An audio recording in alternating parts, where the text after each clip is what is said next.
Siete de la mañana, 48 minutos. Sigue lloviendo a esta hora sobre la capital chocuana, no da tregua a la lluvia y todo pareciera indicar que se podría prolongar un tiempo más. Vamos a ofrecerles a ustedes una entrevista que hemos realizado la tarde anterior con el abogado Juan Ceballos.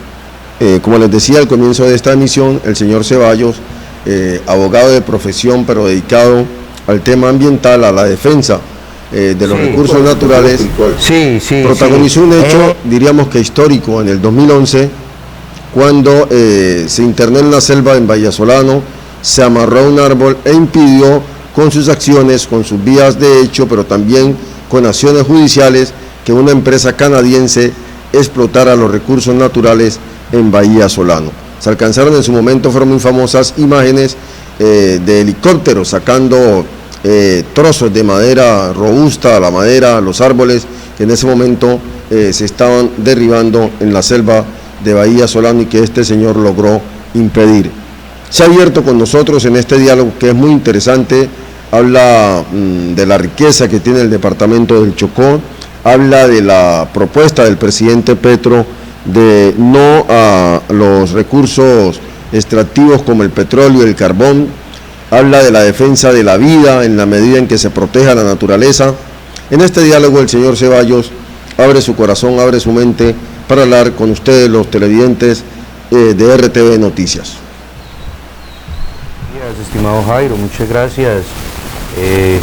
Pues aquí presente nuevamente en esta selva, en este territorio tan hermoso que es regado por esta firma de Dios que es el Atrato con sus meandros, y muy contento de regresar nuevamente después de este triunfo jurídico que se dio en Vallasolano, donde pretendían explotar 800.000 hectáreas y pues no era solo maderera, sino que sus accionistas también eran multinacionales mineras que después de quitar los árboles pues seguían con lo de abajo, y es precisamente eso lo que nos trae aquí nuevamente, pues yo como abogado, como director del colectivo de abogados Guacamaya Dumeca, hoy ya después de varios triunfos legales contra otras empresas extractivas en el país de origen transnacional, pues vengo compartiendo en este territorio que, como lo he denominado,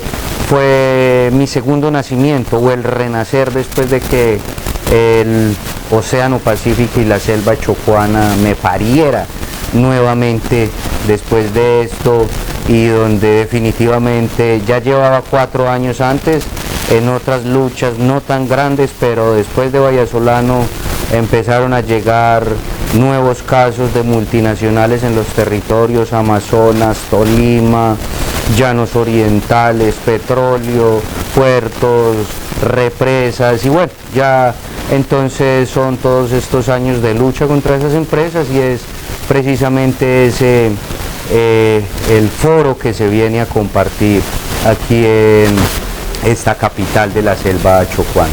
Ya vamos a entrar nuevamente en ese tema, en lo que fue esa lucha y ese logro. Pero a ver, ¿qué nos trae? Entiendo que tiene 2 charlas pendientes, un seminario, foro. Sí, son 2 foros pues con la misma temática, uno en la Universidad Tecnológica del Chocó, sobre la realidad minero-energética de Chocó y Colombia del 2023 al 2033, una década de pérdida total de la soberanía territorial.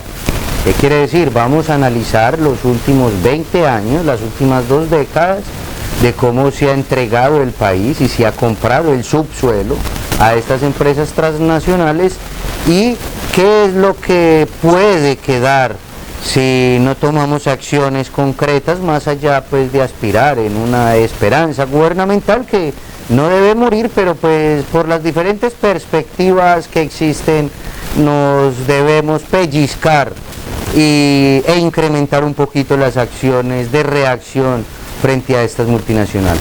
A ver, hombre, usted en las últimas 2 décadas, pero hay una de ellas que estamos cumpliendo, ¿no? Está la 2023 a 2033, ¿cierto? ¿Qué puede pasar? ¿Qué debería pasar en esta década en la que viene, en la que estamos ya viviendo, para que el futuro nuestro sea más promisorio en materia energética? Claro que sí. Si nosotros realizamos la proyección en dos áreas: una, si seguimos que las cosas sigan como van, y dos, si reaccionamos. Entonces, si seguimos como van, pues estas empresas van a pasar de ya haber ganado cierto espacio en diferentes zonas del país, porque pues se ha tratado de repeler esas empresas con vías legales, con vías constitucionales, y no ha sido posible. Han tenido pues la complicidad de los diferentes gobiernos de este Estado colombiano y han cedido a las presiones internacionales de estas corporaciones. Los gobiernos, sino el sistema judicial también. El sistema judicial efectivamente también cedió ante estas presiones, tanto que en un principio la Corte Constitucional logró ir validando que los territorios decidieran sobre el subsuelo, y generaron un cambio de uno de sus magistrados y cambió la línea jurisprudencial, entregando la administración del subsuelo al centro del país. Entonces vamos a ver cómo cambiamos en parte esa visión mercantilista de la tierra, de la selva, del bosque, sin alejarnos de que parte de ella también permite el sustento de quienes la habitan, ¿cierto? Pero cuando empezamos a ver cuál es la escala o la dimensión del extractivismo de estas grandes empresas, es que nosotros analizamos que, por ejemplo, lo que en minería regular se puede hacer en 2 años, una empresa en 500 años, como es aquí cerca en Marmato, es un caso muy conocido, pues, Marmato Caldas, sí, que llevan 500 años sacándole oro a la montaña. Una empresa de estas, después de tener toda la infraestructura, lo haría en 2 años. Entonces, como para dimensionar, si en territorios que lo han ejercido durante 500 años, se hace en ese tiempo, una empresa de estas, después de tener todo el andamiaje, toda su planta de procesamiento, lo podría hacer en un periodo irrisoriamente corto.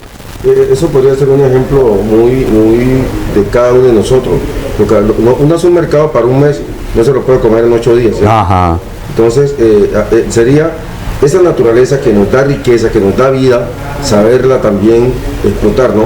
Exactamente, sí, o sea, mientras obtengamos como el punto ideal en la cual el territorio pueda preservarse, digamos, originariamente, que ese es un idilio, sí, ¿cierto? Pues sus recursos, entre comillas, pues hablando de lo que hoy en día es el mercado, que dan el sustento, como lo dice usted, pues ahí se sacan los tomines o se sacan los castellanos o los granos, sí, se debe tasar. ¿Por qué? Porque no es solo eso.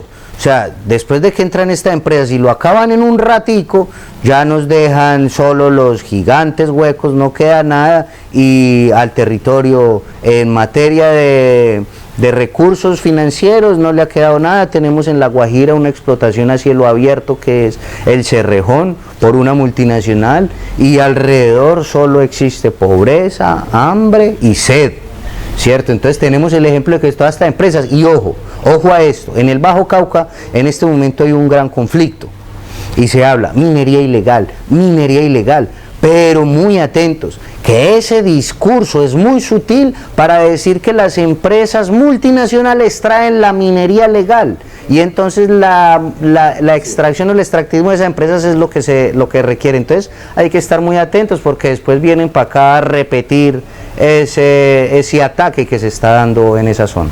Sí, ya vamos a hablar de ese tema de lo legal y lo ilegal, pero a ver, ¿a usted le gustan los planteamientos que sobre esa materia ha hecho el presidente Petro, que muy al contrario de los otros mandatarios, no sé si la cosa vaya a funcionar, plantea no al extractivismo, no al petróleo, no al carbón? ¿Le gusta esa postura? La verdad, eso es solo discurso, y lo digo de corazón, lo digo de corazón, porque yo creía profundamente en eso. Ojo, no estoy alimentando muchos de esas cizañas que se generan ideológicamente, este presidente no sirve, que esto y que lo otro, porque eso también ha sido ahí una fuerza negativa que se ha ido metiendo. No.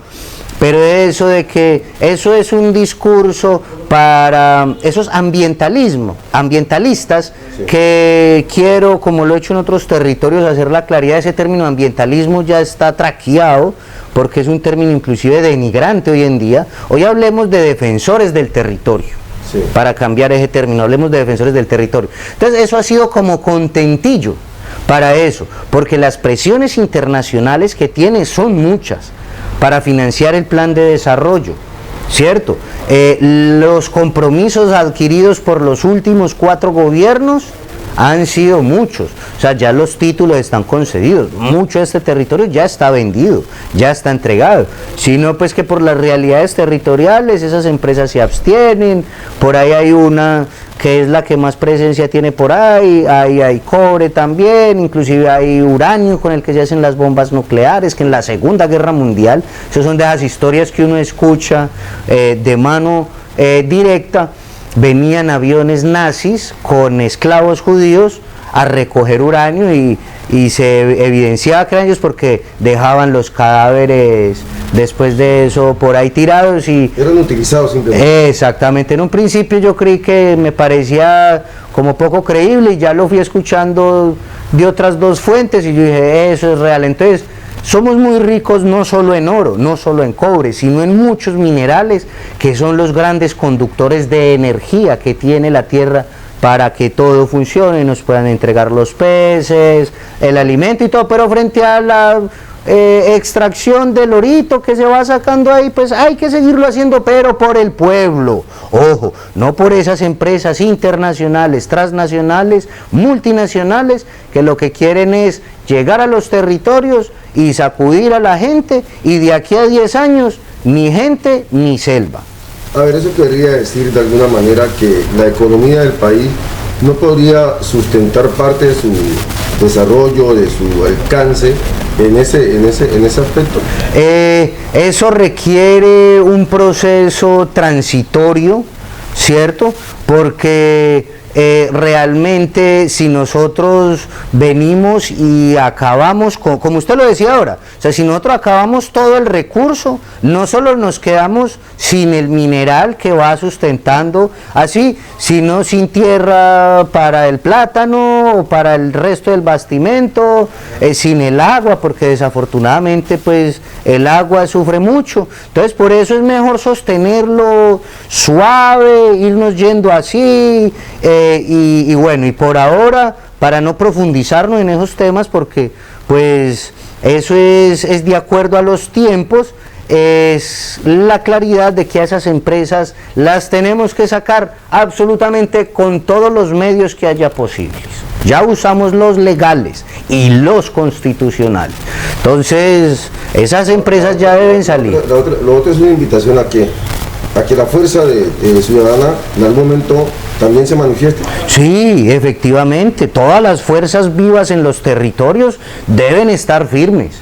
Hombre, con tristeza lo digo, con tristeza. Hace poco estuve cerca a la desembocadura en el río Atrato del río Murrí, que es muy hermoso todo ese territorio, y pues como toda esta zona donde por gracia de Dios, diría yo, llegó esa fuerza afro, se intercaló con la tradición embera, ¿cierto? Y ya sostuvieron una tradición propia de África y de América, o de Abiyala. En esta zona Anglo Gold Ashanti, que es una empresa sudafricana para tristeza de ese territorio ancestral, se tenían frenados por el pueblo, por la gente, hasta hace año y medio más o menos que llegaron en esas zonas de Mandé, ofrecieron una carretera, todo, y ahí se fueron ganando lo que se llama la licencia social o la legitimación, pero por un convencimiento netamente financiero. Yo hablaba con ellos, no, es que si nos toca acá de otras formas lo sacamos, aquí estamos haciendo es como por recibirles eso, pero la cosa es que cuando a uno lo muerde el caimán, mejor dicho, ya no lo suelta. Entonces, ese tema del dinero y la tentación de estas empresas que van ofreciendo y ya cuando cerraron la boca, hasta ahí. Entonces, es de estar muy atento a esas fuerzas vivas que están en el territorio, a no dejarse convencer por nada ni por cualquier monto de que entren al territorio. Sigámoslo haciendo como lo vamos haciendo, de pronto mermémosle y dice, pues, pero si no, ¿qué más se va a hacer? Pero no deja preocuparme, porque usted ha dicho que el presidente Petro recibió los anteriores gobiernos ya con procesos acordados, materializados, si se quiere. Él tiene la idea de no a la extracción. Usted dice que es parte de un discurso, más no de una realidad. Entonces, con esos dos panoramas, lo que ya nos quedó de herencia, la postura del presidente, que no es tan real según su opinión, ¿dónde estaría el punto de equilibrio entonces para lograr eso que usted propone en los territorios? El punto de equilibrio está en que se pueda coordinar con los territorios, con la gente en los territorios, sin presencia de esas empresas, la forma de extraer de una forma regulada. Mientras más adelante resultan otras alternativas que puedan generar pues otros cambios, pero ahora, o sea, es el trabajo con la gente que viene ejerciendo su actividad y con lo que se sostiene. Pero mire usted que parte de ese territorio o autoridades de ese territorio son también los consejos comunitarios. Sí. Hay muchas quejas justamente en que en algunos casos los miembros del consejo comunitario son, digamos, casi que los ricos del territorio a costa del mismo. Sí, hace poco, para no dar nombres, pero ya todos saben, aquí cerca cuál es ese consejo comunitario, que creo que son más de 9.000 millones, pero bueno, ahí pasa algo. Por las realidades territoriales de cómo se mueven alrededor del conflicto las situaciones, pues la gente es temerosa, sí, de decir, bueno, porque, bueno, entonces que recibieron eso, que no lo deberían hacer pues para no ceder ante esas presiones de estas empresas, sino que se reinvierta en la comunidad y todo eso. O sea, eso pasa en lo indígena, en lo estatal o en los territorios colectivos afros. O sea, eso es un fenómeno de la humanidad y quizá generalizado, y quizá diría yo, no como justificación, pero sí para tratar de entender que alguien cuando ve un maletinado, cuando ve mucho, pues cae, digamos que cae en esa tentación. Entonces es de los más cercanos, de recomendarles, de asesorarlos, de tocarles el corazón, ¿cierto? Que entiendan al pueblito, que como estos últimos 20 gobiernos, vendepatrias, estos 20 años, vendepatrias que entregaron el país a las multinacionales, vendepatrias. Usted se mueve en un tema que es muy importante, pero también muy complejo. Decir estas cosas que usted dice, que ha planteado aquí en el medio, ¿no le ha generado mucha dificultad en lo personal? Pues la verdad, yo creo en mi jefe, porque yo soy independiente y mi jefe está arriba en lo más alto y más alto de él no hay nadie más. Sí. ¿Cierto? Y él es el más poderoso, tanto de las fuerzas materiales como de las inmateriales. Y las inmateriales son más fuertes que las materiales, sí, ¿cierto? En ambos aspectos, tanto para lo malo como para lo bueno. Yo soy muy creyente de la madre tierra, ¿cierto? Como un ser vivo, como un ente que late a través de los pájaros, los animales que caminan, las aguas, el aire que respiramos, y lo entiendo como un ser vivo que tiene también su fuerza.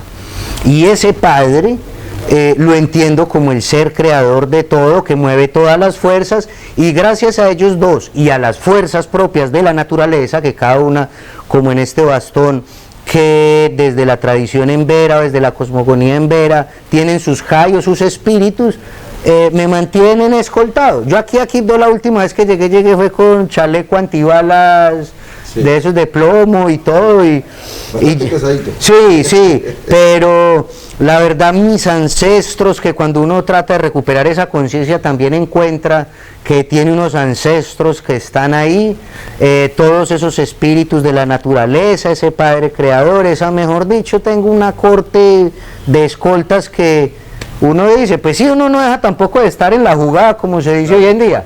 Claro. Pero por encima de Dios no hay nadie, y yo lo que hago no lo hago para llenar mis bolsillos, porque antes se mantienen más bien como un poquito bajitos de de cantidad en lo que uno guarda en los bolsillos regularmente. Y ya, pues la familia, sí, en tiempo, porque ellos, pues digamos, son los que menos tiempo tienen conmigo, pero es por ellos también que hago esto. Yo cuando tuve mi hija hace 15 años, yo dije, 16, pues ya con este 2023, yo dije, ¿qué va a hacer de mi familia o de mi hija? Y empecé a mirar y ya me fui adentrando, y yo, mis nietos, yo, ¿será que les dejo cuentas bancarias, carros, propiedades? Porque pues yo tengo la capacidad, con los dones que Dios me ha dado, de producir económicamente, porque yo sigo produciendo en trabajo material para la defensa de los territorios, pero ya así como producir económicamente, yo, ¿para qué les voy a dar todo eso? Y yo en 20, 30 años, yo miro y todos estos territorios llenos de multinacionales, todos los territorios llenos de huecos, todo, y yo me va a rascar la cabeza lleno de propiedad y todo ya cuando... No hice lo que tenía que haber hecho. Claro, entonces definitivamente de frente y firme a lo que toca. A ver, cuando se da el tema de la firma canadiense en Bahía, su hija tendría 4 años, ¿no? Sí, sí, sí, 23, 12 sí, años, sí, señor. tendría 4 años. Y lo que una hija de 4 años, tiene que ser algo muy fuerte lo que lo mueve para uno perderse esos momentos de una criatura de 4 años, que es el mejor momento para uno como padre, creería yo, porque vivió la experiencia. Entonces uno dice, me voy para Vallasolano, me interno en la selva a pelear contra unos canadienses y mi hija de 4 años. Me hace recordar de una historia y ya el mensaje a esa respuesta. La historia, recuerdo haber grabado, llevé una cámara y grabé, yo fui en un acto de muerte, porque sabía las fuerzas contra las que me estaba enfrentando. Yo, hija, lo hago por ti. O sea, definitivamente no aspiraba a regresar. Tenía la esperanza de salir vivo, sí, pero el más alto porcentaje estaba de... La prueba de no volver estaba ahí. Eso, entonces por eso le dejé el mensaje. Y bueno, esa es la historia. La memoria de ese momento que traigo ahí en la playa, y recuerdo, ahí estaba muy soleado, muy bonito el día. Y lo otro, mi esposa, que es comunicadora corporativa, ella trabajó mucho tiempo como docente en empresas, y yo era el que me ponía el delantal, era el que barría, trapeaba, organizaba la cocina, todo aquí, allá. Hemos convertido los valores para este país. Entonces, pues bueno, en ese tiempo yo dediqué esos primeros años, ¿cierto? Quizá de forma inconsciente ella, pero siempre la formación desde un bebé que está inclusive antes de gestarse. O sea, ya cuando uno dice, ajá, vamos a hacerlo, hagámoslo, ya desde ahí empieza a recibirse eso, y ya cuando entonces se gesta, cuando la criatura llega a su primer segundo de vida, y ya cuando va pasando, todo eso lo graba hasta que muere, porque los padres y madres siempre estamos en conexión con nuestros hijos. Pero entonces a lo que voy es que esos primeros años a mi hija, que digo es una abuelita, porque esos primeros años fueron, mejor dicho, así, de una firmeza absoluta. Entonces fue la que más de los otros hijos que tengo, la que más formación recibió, y pues a ella le quedó eso para seguírselo transmitiendo a los otros. Y ya en los momentos de diálogo, ya uno conversa, cuenta historias, claro. Y ya eso me lleva también a escribir un libro. Voy ahora a Bahía, paso por Vallasolano, entre otras cosas, a terminar de escribir el libro que se llama Subversión Espiritual y Judicial, 15 años de lucha.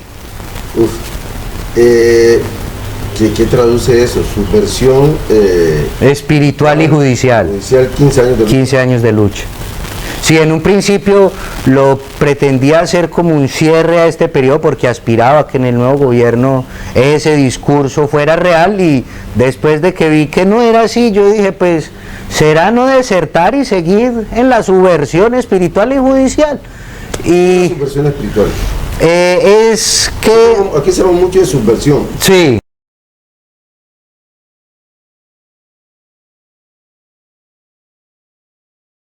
Nos acabamos como raza humana, y ese no fue el designio divino, que nos extinguiéramos usted en este tiempo. ¿Usted no cree mucho en el discurso del presidente Pero cuando lo oigo hablando, le oigo muchas expresiones de las que el presidente nos vendió. Función de la raza humana, todo ese tipo de cosas. No, es que... Lo digo sí. en Naciones Unidas, lo digo... Sí, es que en el COP27, allá por los lados del desierto árabe, yo leí el decálogo que salió de ese COP27, que eso es puro lobby, puras fotos, pero bueno, son 10 puntos. Y yo lo vine a leer ya como 4 o 5 meses después, porque pues ya hoy en día, porque también tuve un ejercicio oscuro, en lo político hablo, porque participé en política hasta que dejé de creer en eso. Y bueno, meses después lo leí, yo dije, pero hombre, esto tan bonito, que himno, es que el decálogo del COP27 por el presidente.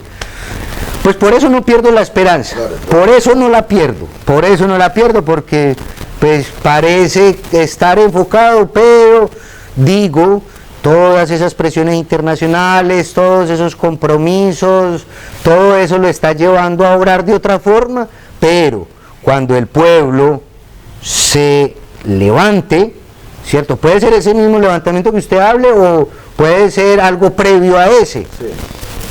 Le toca corresponder, o sea, es en este gobierno que considero sí hay una solución, porque ya después creo que, mejor dicho, si no es ahora que toca templar, después complicado. Muy complicado. Entonces, desde esas perspectivas he tenido como ese análisis. A ver, hombre, el libro va a girar muy en torno a lo que pasó en Bahía. Bueno, ¿eso vuelve a Bahía?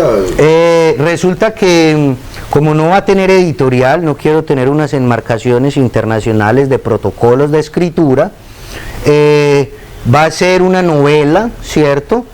Con muchos hechos reales de las otras experiencias en Amazonas, con los pueblos de Amazonas, con los pueblos que realmente son más que pueblos, son naciones, ¿cierto? Los afros son una nación con una raíz propia, como les decía ahora, de África y de aquí de Abya Yala.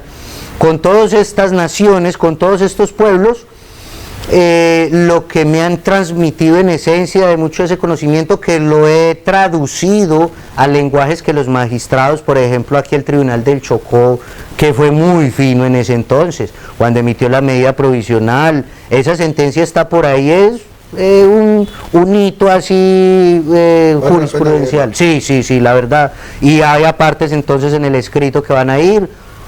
Bueno, y esas traducciones, todo ese conocimiento que han entregado esos pueblos para uno poder darle a entender a esos jueces, esos magistrados del Consejo de Estado, pues donde han terminado las acciones, van a ir ahí pues las experiencias, conocimientos, un poquito densos en algún punto, en algunos puntos, otros muy metafóricos, muy pedagógicos, así contando como sí, estos años de compartir con las diferentes plantas, también medicinales, ancestrales, las comidas, las formas de comunicarse, porque en cada región pues ahí hay una forma de comunicarse, entonces todo eso es muy bonito, esa es la riqueza que me enamora y me apasiona y me da el motor para seguir siendo el pensar en mi presente, en unos años, el de mi raza, ¿cierto? El de mis hijos, el de todos, el que más me mueve, pero me alimenta constantemente, ver el atrato, me encanta sentirlo, sentir sus aguas cuando me adentro, el sol, la lluvia, todas esas que diría uno que está habitando aquí son pequeñeces porque es el diario vivir. Pero eso es la fuerza viva, porque ahí se mueve una energía constante y suprema que es el reflejo de ese poder absoluto de nuestro Creador. En su vida, como Juan Ceballos, la persona y profesional, ¿qué significó lo de Bahía? Vallasolano, yo lo siento así, cada vez el punto más alto aquí es el Páramo del Sol en Urrao, a 4.085 metros sobre el nivel del mar.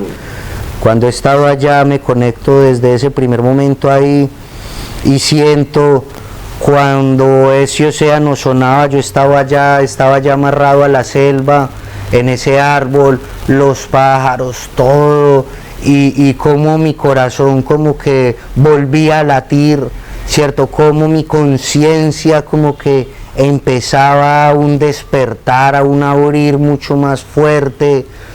como cuando pasó una serpiente por debajo de donde dormía, todos esos detalles me llevan a sentir nuevamente como que mi corazón lata así profundamente. Para mí Bahía, ver los delfines en la playa, pasar en un atardecer, en una marea alta, después de venirme hacia Ciudad Mutis, hacia el pueblito, ya en la tarde y la marea alta, yo ya ni regrese ni siga porque está entre los riscos, claro, y la marea golpee y uno mirando para arriba solo roca y por allá el monte enmarañado y madre bendita, Padre, crear una luna llena hermosa con las uñas, trepar hasta llegar a la cima donde había un hueco de un árbol que había derribado y uno acostarse y dormir con la tranquilidad de poder vivir nuevamente, ¿cierto? Porque esos son los regalos cuando uno en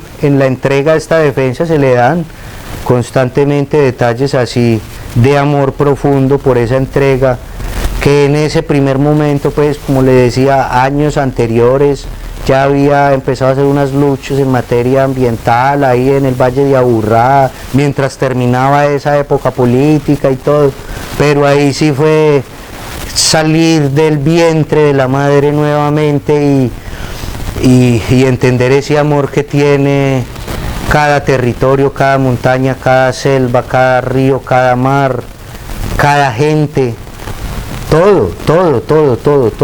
Si los retos de la vida lo van a poner nuevamente en Bahía y las circunstancias de hace 12 años se repitieran, ¿usted repetiría la misma osadía que tuvo en el momento? Hombre, y hasta más, y quizá hasta más y con otros mecanismos, ya porque en ese entonces sirvieron los pacíficos, pero hasta más. Sigo dando mi vida, la sigo dando profundamente y sé que materialmente no voy a morir, porque esto aquí, la ventaja es que aquí adentro no hay quienes nos afecten. O sea, están los de allá afuera y los que están de allá afuera están por allá. Por ahí hay fuerzas negativas, malignas, pero para eso desde por la mañana hasta que me acuesto me encomiendo. No me faltan mis tabaquitos, que el tabaco puede ser un ser es una planta ancestral que no va para los pulmones. Tabaco no es lo mismo que cigarrillo. Pues todo ese conocimiento que me han dado los pueblos originarios, todas estas tradiciones las uso. Y frente a lo otro que le digo acá, como no es una pelea contra mis hermanos que están acá, pues yo sé que las balas no me han pasado porque mucho por los lados y por todos lados, mejor dicho, como si no me vieran, han pasado. Pero pues yo digo, no, ya todo eso, y en este momento, aunque toque ser un poquito más fuerte en este momento, vamos a seguir manejando también esa capacidad de estar y no estar frente a esas balas, que no falta de pronto uno por ahí que no esté como en sintonía, pero no, para eso está la oración, están los otros trabajos espirituales, está el mismo pueblo, que el pueblo siempre se mantiene atento y ya. Entonces no, la verdad no, ni con miedo ando, yo con miedo, temor no ando, porque sé que estoy bien escoltado tanto espiritualmente como materialmente por mi pueblo querido. A ver, todos en algún momento hemos expresado que el Chocó es una tierra muy rica.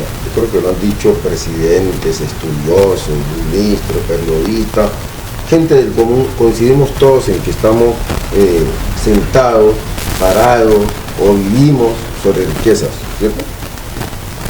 Entonces, yo me hacía, antes de venir hacia acá, cuando me estaba arreglando para esta entrevista, me ponía yo a pensar, bueno, si somos tan ricos, no se supone que los ricos, el señor Santo Domingo pidió toda la vida su riqueza, el señor Sarmiento, sí, ¿cierto? Y así por el estilo. Ajá. ¿Por qué esta riqueza parece un intangible? Porque no la cuidamos. Sí, o sea, una cosa es que esa riqueza, cuando se traduce en papel moneda, sí, cuando es eso, cuando va en papel moneda, resulta que no le llega a la gente, sino que va como... La cuidan otros. Eso, la cuidan otros y ellos quedan con ella. Por un lado, pero esa realmente no es riqueza, ¿cierto? En ese entendido, pues, claro. De ambiciones y de cosas superficiales, porque, bueno.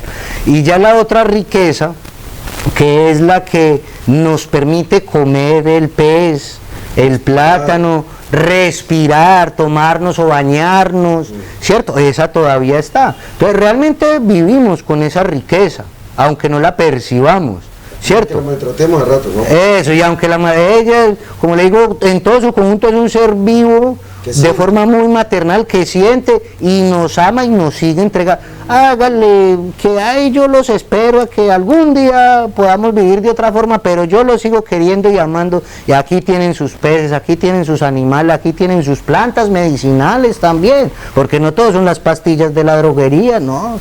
Hay muchas plantas y eso me alegraba, hombre, Jairo, ahorita que yo por todos lados están las plantitas y yo, mi choco querido, que no abandona sus remedios por ahí para que una gripita o que otra cosita, y ahí está, no para hacer otras cosas, que no falta los que pongan a hacer otras cosas con esa sabiduría ancestral. Ay, Dios bendito. Pero ahí está, y yo lo veía y yo, a mí me enamora eso, porque hoy en la mañana me conseguí unas planticas para hacer un balsámico así bien sabroso y tenerlo ahí pues en los momentos que pueda. Acompañarlo y bueno, tener ahí también la fuerza de este territorio en lo que nos da esa riqueza en la que vivimos, y como son minerales, esos minerales que se usan en la tecnología, pues todos van a ir a guardarse en unas bóvedas, que aquí están unas bóvedas naturales y allá van a sacarlos para meterla en otras bóvedas. Otro poquito ahí lo usan para tecnología, o bueno, como el cobre ya para otras cosas. Eso es energía, o sea, esos son conductores de energía. Entonces esa energía fluye a través de esos minerales, ¿cierto? El uranio, que chocó con el que se hacen las bombas nucleares, la energía nuclear, eso es energía, y que hay mucho aquí, eso es energía que está fluyendo, esa riqueza la vivimos. Se me ocurre preguntarle con esta explicación que acaba de dar, el mundo, ese mundo que le gusta la guerra, que hoy está pillando otra guerra, ganando otra guerra, ese mundo tiene los ojos puestos acá. Definitivamente. Yo le digo una cosa, y ya que usted lo pregunta, pues, porque así es, todo el mundo, desde América del Sur, pasando a América del Norte, y ya pasando a Europa y a Asia, todos ven en Colombia cómo se mueve todo. O sea, todos están mirando acá, porque aquí, por cosas de Dios, aquí hay algo grande. Por algo tenemos mucha biodiversidad, más que muchos otros países del mundo. Diría, todos los minerales, o sea, aquí están todos los minerales aquí están todos, a diferencia de otros países.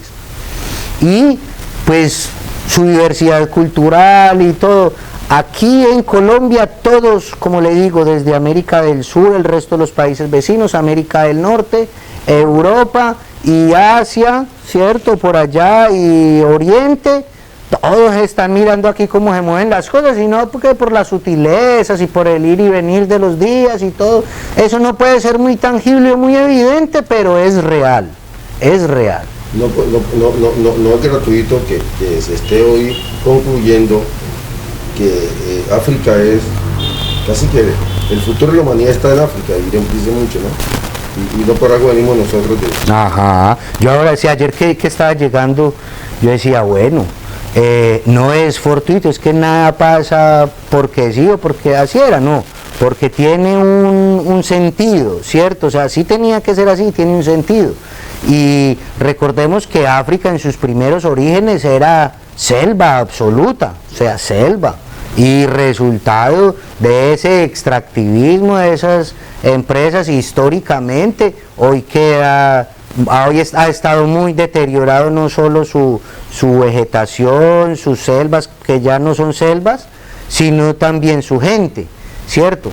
Pero eso nos lleva ya de ahí para allá, pues no trayendo a colación lo negativo, sino la fuerza de su gente, sus tradiciones. O sea, las tradiciones de África son tradiciones de las más fuertes del mundo, ¿cierto? O sea, ahí hay un gran conocimiento y una gran sabiduría que se puede rescatar, se puede ir rescatando. Los jóvenes, que son los que más quedan, pueden seguir profundizando. Yo me alegro mucho cada vez que se celebra como se dice en la Sierra Nevada, un mortuorio, Cuando alguien parte de la vida de forma tradicional, que es con alegría, con llanto, pero un llanto de amor, ¿cierto? O sea, de esas formas tradicionales, solo para tocar uno de los apartes. Cultura donde la muerte se convirtió en una fiesta. Ajá. Yo vi un sepelio a la usanza en Tumaco, era la gente vestida de frac, con música, una cosa como una fiesta de salón. Ajá, sí, es eso. Una forma de ver la vida distinta, ¿no? Claro, de claro. la muerte. Ajá. Señor Ceballos, gratísimo reencontrarnos, volver a hablar. Habíamos hecho en el momento de la situación de Bahía hace 12 años, telefónicamente, y creo que alguna vez con Pedro nos encontramos también por Bahía haciendo memoria ahora. Ha sido muy grato hablar con usted, conocer de sus vivencias y saberlo dispuesto a volverlas a vivir. Muchas gracias. Con toda la firmeza, con gratitud a usted, a Pedro Valdés, que lo estimo profundamente ahorita, que me dijeron, historias que vimos allá en Bahía, y su firmeza, su nobleza, su humildad, muy grato con él, con ustedes, y firmes, más que nunca, la verdad, con más firmeza que siempre. Aquí estamos.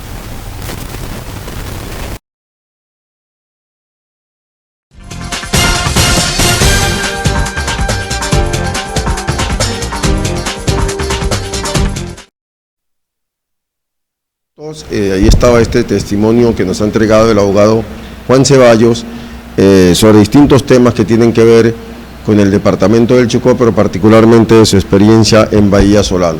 Sigue la lluvia a esta hora sobre la capital chocuana, nos estamos acercando ya al final de esta emisión, con muchos problemas hoy en materia de comunicación, de conectividad, de fallo en el internet, dificultades en llamadas, problemas de los de siempre en el departamento del Chocó, que nos impiden en ocasiones realizar un mejor trabajo. Pero bueno, a todos ustedes, hombre, muchas gracias, muy amables por la compañía. En esta semana informativa de RTV hay que tener mucho cuidado porque está lloviendo mucho en el Chocó, en las vías hay que tener cuidado, deslizamientos de tierra que se presentan. Hemos visto imágenes, de la vía hacia Medellín con caída de piedras muy grandes, así que hay que tener cuidado para las personas que se movilizan en vehículos durante el fin de semana. No combinen gasolina con alcohol, por favor. Evitemos tragedias en nuestras vías, cuidemos la vida. 8:30, muchas gracias, muy amable, feliz fin de semana para todos. RTV Noticias, ahora la radio se toma la televisión.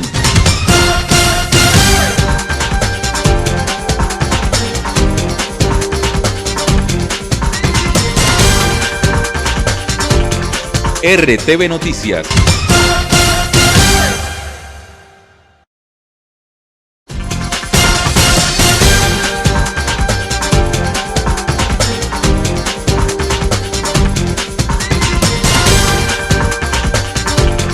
RTV Noticias, ahora la radio se toma la televisión.